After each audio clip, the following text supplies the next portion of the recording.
आउज़ुबिल्लाहिमिनश्शैतानिर्रजीम बिस्मिल्लाहिर्रहमानिर्रहीम। शुरू अल्लाह के नाम से जो बड़ा मेहरबान और नहायत रहम वाला है। उम्मीद आप लोग खैरियत से होंगे और इस वीडियो में इंजीनियर फैसल आपसे मुखातिब है।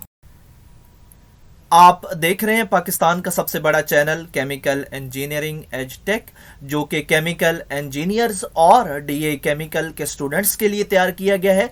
इस चैनल में केमिकल इंजीनियरिंग के मुख्तलिफ सब्जेक्ट्स जिसमें industrial chemical process, industrial stoichiometry, chemical engineering, organic chemistry, mathematics, engineering informatic topics के अलावा इंडस्ट्रियल इंटरव्यूज़ के लिए शॉर्ट क्वेश्चन आंसर के लेक्चर्स भी शामिल हैं।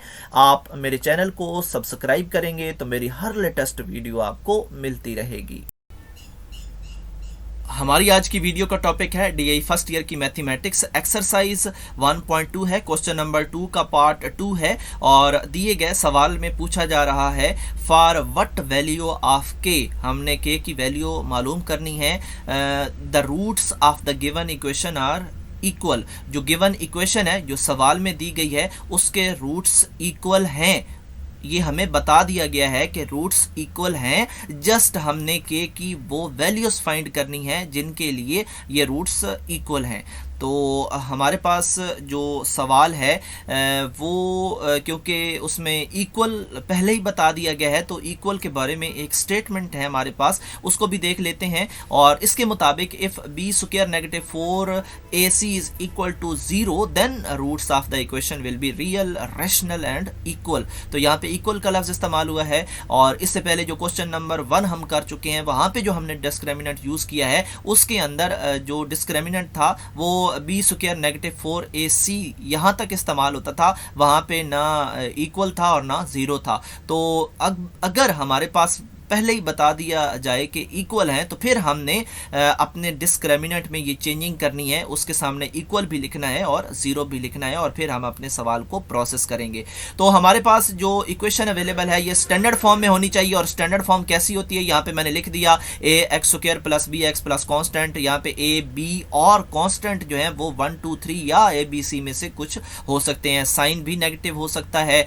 और हम अब इस डिस्क्रिमिनेंट को यूज़ करें। यहाँ पे मेरा कर्सर है, इसमें इक्वल भी लिखा है और ज़ीरो भी लिखा है।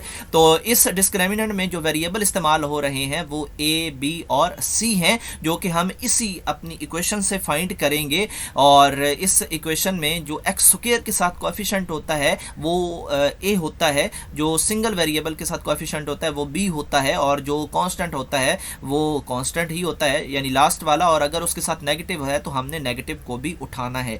हम इन तमाम वैल्यूज़ को इस डिस्क्रिमिनेंट में फीड करवाएंगे। जो स्क्वायर है वो ओपन होगा और इसके बाद इनको सिंप्लीफाई करेंगे और सिंप्लीफिकेशन के नतीजे में हमें के स्क्वायर प्लस 4k प्लस 4 एक स्टैंडर्ड फॉर्म इक्वेशन मिल रही है। इसका मतलब है कि हम इसको मज़ीद जो है क्वाड्रेटिक फार्मूला, फैक्टराइजेशन या कंप्लीटिंग स्क्वायर का कोई मेथड इस्तेमाल करके के की वैल्यू को हासिल कर सकते हैं। तो यहाँ पे हमारे पास स्टैंडर्ड इक्वेशन आ चुकी है, इसको हमने मज़ीद प्रोसेस करवाना है। तो जो पहला स्टेप है उसमें हम मल्टीप्लाई करते हैं फर्स्ट कोएफिशिएंट को और लास्ट कांस्टेंट को। फर्स्ट कोएफिशिएंट क्या है, एक्स स्क्वायर के स्क्वायर के साथ 1 है, एक को हम 1 लेंगे और फिर कांस्टेंट 4 है, इन दोनों को मल्टीप्लाई करेंगे, आंसर 4 आएगा।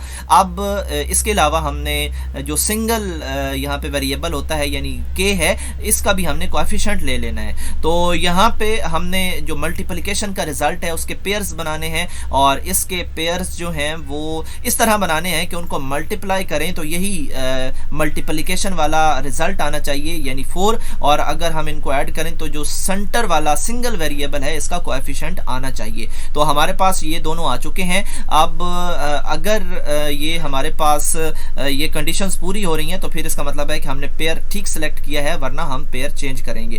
तो इसके अलावा हमने अब फैक्टराइजेशन करनी है और यहाँ पे जो पेयर्स लिए थे वो यहाँ पे शिफ्ट हो चुके हैं 2k प्लस 2k। तो अब हमने कॉमन लेना है, k कॉमन लेंगे पहले में से, दूसरे में से 2 कॉमन लेंगे और ब्रैकेट्स के अंदर हमेशा रिजल्ट सेम आना चाहिए। अगर सेम नहीं आ रहा तो उसका मतलब है हमारा सवाल गलत है।